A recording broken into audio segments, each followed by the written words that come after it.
So I have a couple updates for you on Alexandria Ocasio-Cortez's race, her election, her current situation. So how's this for an awesome story? Shockingly, she says, and I'm told this is not a joke, we have also won a primary in the neighboring 15th Congressional District via write-in campaign on the reform line. While I am honored that so many Bronxites, is that a word? Whatever, it makes sense, are excited about our campaign, I will remain the Dem nominee for New York 14. And then you can see there she's responding to Ken Lovett, who said, exclusive, Alexandria Ocasio-Cortez with another surprise election win in a district she wasn't even running in. So what happened was the Reform Party said, all right, you know what? We don't have a candidate, so just write in whoever you want, and then whoever wins will be our nominee. And now this isn't that big of a deal because there were only like 22 or something like that write-ins, and she happened to get the majority of them. So to be clear, it's not like thousands of people came out and they were like, oh, Alexandria, we need you. It's, 22 people went out. They live in the Bronx. They're like, oh, I like the one that just won in the other place. Okay, Alexandria Ocasio-Cortez. But it's still cool.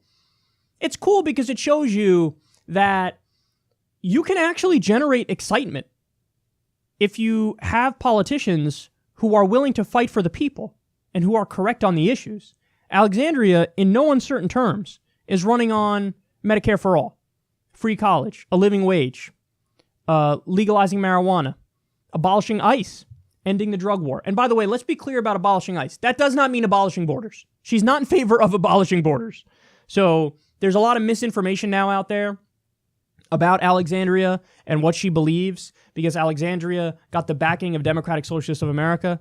Listen, if you get the backing of Democratic Socialists of America, that doesn't mean that you agree with every single policy position in Democratic Socialists of America. And she certainly does not believe in open borders and some of the other stuff. ICE was created in 2003 by the Bush administration. Customs and Border Protection, they protect the border. If you get rid of ICE, it's not that you get rid of all borders and all border protection. And in fact, ICE, and we've covered this story before on the show, there's accusations that they're currently engaged in slavery. And the case has merit. A judge ruled, yep, that appears to be slavery. This case can proceed. So there's forced labor going on with ICE. So it's an extremist organization. It started in 2003 under the Bush administration. It's rife with abuses. It doesn't mean getting rid of all borders, so everybody just needs to understand that, but this is a random side point that I'm making. If you fight on the issues that matter to people, you're going to win, and you're going to generate excitement, and that's exactly what she did. So she happened to win in the neighboring district, which is kind of awesome. But she actually had to speak up and say, no, I'm rejecting this because you're not allowed, I think, to be a candidate in two districts at the same time or whatever, so it would have created some sort of legal issue. But this leads to our next story, which is not a fun story.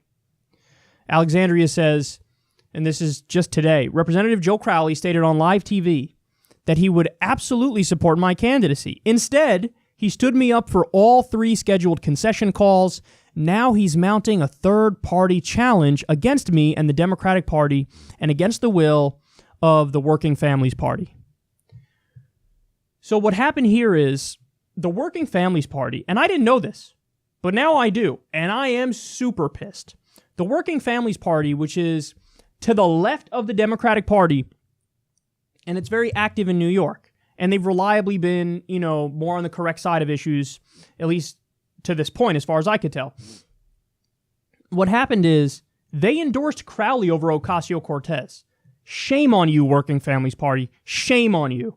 But anyway, I digress from that. Bottom line is, Working Families Party endorsed Crowley. Obviously, Crowley lost.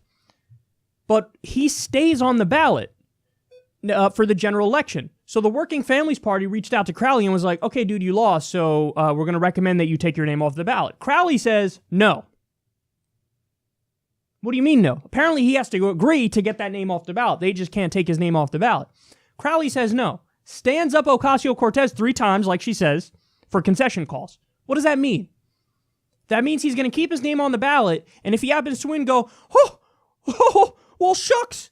I didn't know that this situation was going to unfold. I guess I got to go back now. I guess I got to go back to Congress. What are you going to do? So it's his last trick up his sleeve, a slimy, sleazy motherfucker. What happened to Born to Run? Remember that? The day that he lost, I'm going to dedicate this to Alexandria Ocasio-Cortez. He sings Bruce Springsteen's Born to Run. What happened to that? I'll tell you what happened to that. You're a scumbag. That's what happened to that. You're a narcissist. These guys are so sickening. Alexandria is running for all the right reasons because she cares deeply about the policies and improving people's lives. Corrupt Joe Crowley is a narcissist who thought he was, quote, destined for Democratic leadership. So it's all about self-aggrandizement with him. So he's like, I don't care. If I happen to get in there in a sleazy way, I'll do it. And then, by the way, this is what everybody said. Oh, is Bernie Sanders going to spoil it for Hillary Clinton and run third party? Is that what's going to happen? Oh, these guys, they use such dirty tactics on the left, don't they? Well, here you have a corporate Democrat doing it, and I hear motherfucking crickets, bitch. Where's everybody at? Where's everybody at? And what happened to unity? What happened to unity? How many times have you heard the wails and the cries and the screaming and the yelping of, what about unity? Fall in line, you left-wing assholes. We hear that all the time. Notice, those calls only go in one direction. Like the band, One Direction. They only go in one direction. It's always only the corporatists and the establishment screaming at people on the left. Why don't you fall in? What about unity? I believe in unity. Do you believe in unity? Apparently you don't believe in unity. Because notice, whenever the person who's further left wins, mum's the word. Unity? What's that? I don't even know what that is. Guys, and this is why I said from the beginning, and some people disagreed with me, but I would just say you're fucking wrong. This isn't... Justice Democrats was never about, well, we're going to get in there, gosh golly, and we're going to work with the establishment Democrats, and we're going to make this thing okay. I'm not naive. The idea is a hostile takeover of the party. You want to know why? Because the second they have he sees a little lane to drive through, and he's like, I'm going to the hoop. This is what they do. So, okay, two could play at that game. You want to play that game? Let's play that game. No, I'm not looking to hold your hand, and I'm not looking to make deals with you when you're wrong on the issues and you're bought. I'm looking to get you out of the party. Make the Democratic Party what it should have been all along, a populist left party. So I'm not interested. And listen, this is why, Alex was asked recently about Nancy Pelosi. Oh, what do you think about Nancy Pelosi as leader? And she dodged the question. And she was like, well, listen, I'm not there yet, so we shouldn't even be having this conversation, so on and so forth. That's all fine and dandy. And listen, she definitely has a way of getting people who would normally dislike her in the mainstream to actually like her. Like, she's made Joyanne Reid like her, which is like, wow, you were pretending she didn't exist when she was up against corrupt Joe Crowley. But, Alex, I would tell you, you have to be honest in these interviews and be like, no, I don't think Nancy Pelosi should be leader of the Democratic Party. Why? Because you're correct to say that. Because Nancy Pelosi's approval rating is like negative 4,312. She's a paper tiger. No, you know what? She's not a paper tiger. She's a tiger made of money. That's what she is. That's all she has. I got all my corporations behind me and zero people power. She's a dinosaur. She's ancient. She's nothing but propped up by the establishment and big money. And the more you call that out, the more popular you become. You're not like this idea of like, you better play nice, Miss New Lady on the block. You better come in. I saw articles like Alexandria Ocasio-Cortez refuses to take the bait to bash Democrats. Bash away! Bash away! These people aren't popular. You think Democratic leaders are popular?